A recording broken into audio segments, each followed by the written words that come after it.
Salut Juju, salut les custos. Aujourd'hui on se retrouve pour une recette de bredela sablé, des gâteaux de Noël qu'on mange en Alsace. Alors il y a plein de recettes qui existent, mais moi c'est une recette toute simple avec de la cannelle et des amandes ou alors de la poudre de noisette ou bien des épices de Noël aussi qu'on va faire aujourd'hui. Voilà. Dans un grand saladier, on va commencer par mettre 220 g de beurre. Donc moi j'ai mis du beurre végétal, mais ça peut tout à fait être du beurre de vache. Voilà. On y ajoute 140 g de sucre glace. Et là, on va remuer jusqu'à ce que ce soit bien crémeux. Donc ça va mettre un peu de temps, il faut que ce soit bien mélangé.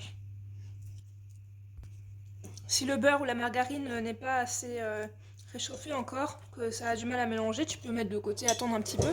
Pendant ce temps-là, on va passer à un autre saladier, dans lequel on va ajouter 300 g de farine. On ajoute 100 g de fécule. Ça peut être de la fécule de maïs ou de pommes de terre, ça change pas grand-chose. Voilà. On y ajoute aussi une pincée de sel. Et puis là, on va ajouter les épices qu'on veut.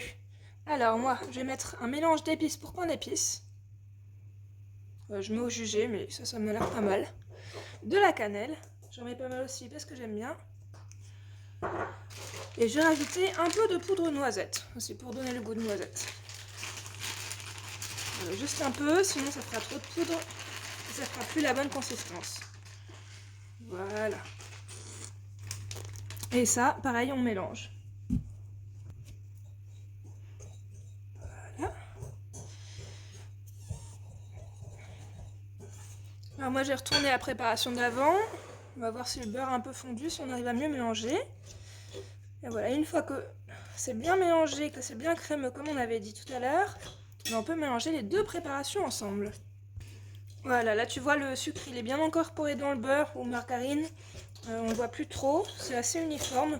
Alors je vais verser l'autre préparation dessus. Voilà. Et puis là on mélange le tout. Jusqu'à ce que ce soit une belle pâte.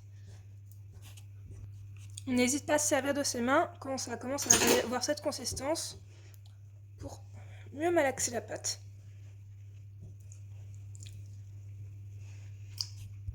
Alors là, comme tu vois, on est arrivé à un résultat franchement pas mal. C'est une belle boule, un peu collante, mais ça se tient bien.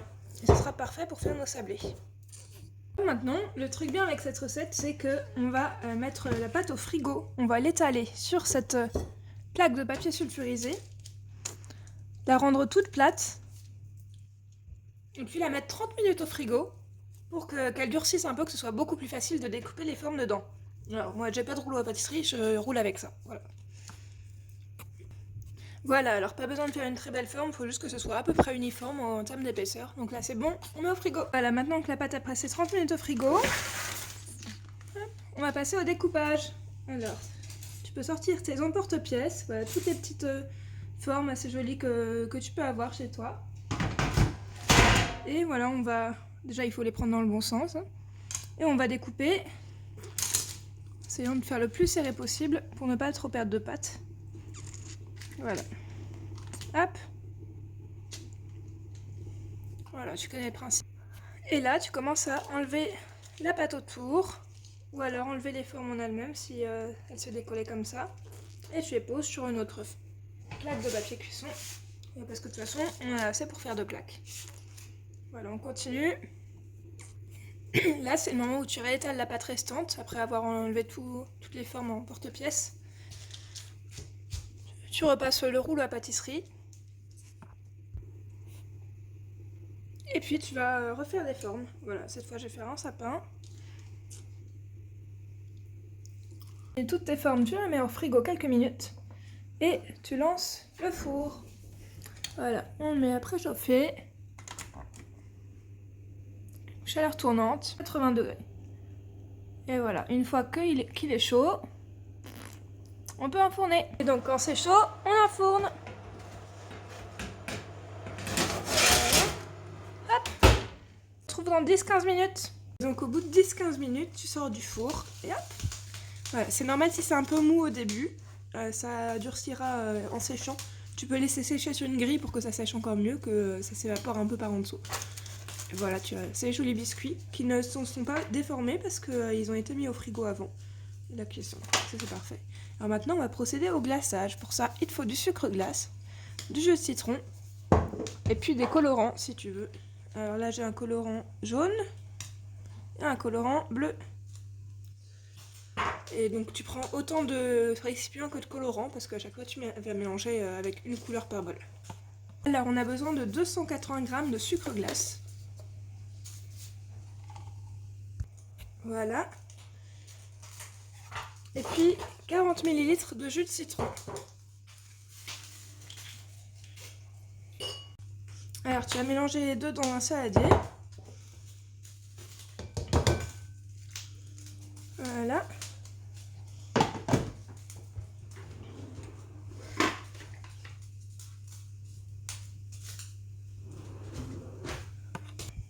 On fouette.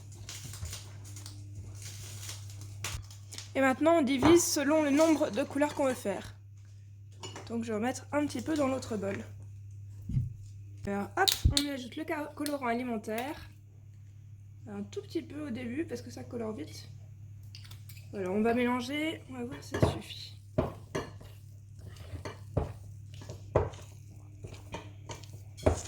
On peut en mettre un petit peu encore. Voilà, là c'est largement assez. Alors comme tu vois, en mélangeant, on a obtenu un beau glaçage tout bleu uniforme. Maintenant, on va faire le glaçage rouge à côté. Mais toi, tu fais les couleurs que tu veux. Glaçage jaune. Hop. Voilà, alors le rendu il diffère selon le nombre de gouttes que tu mets. Moi, j'ai une couleur assez orangée, voilà. Donc maintenant, on va procéder à la répartition du glaçage sur les gâteaux. Alors le mieux, c'est si tu as une poche à douille. Comme ça, tu vas pouvoir presser la poche à douille et pouvoir mettre avec précision sur les gâteaux. Mais sinon, si tu veux pas forcément faire de motifs très précis, que tu veux juste étaler dessus, ça peut marcher très bien avec une cuillère. Et alors pour ce qui est très précis à faire, par exemple étaler une fois que tu as posé le glaçage sur l'objet, ou alors mettre vraiment un tout petit peu de glaçage à un endroit, tu peux utiliser un cure-dent, comme tu vois. Tu peux mettre au frigo.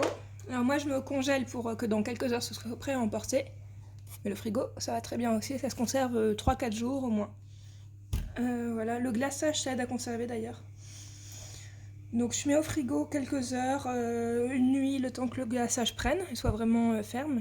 Et après tu peux mettre dans une boîte à gâteau.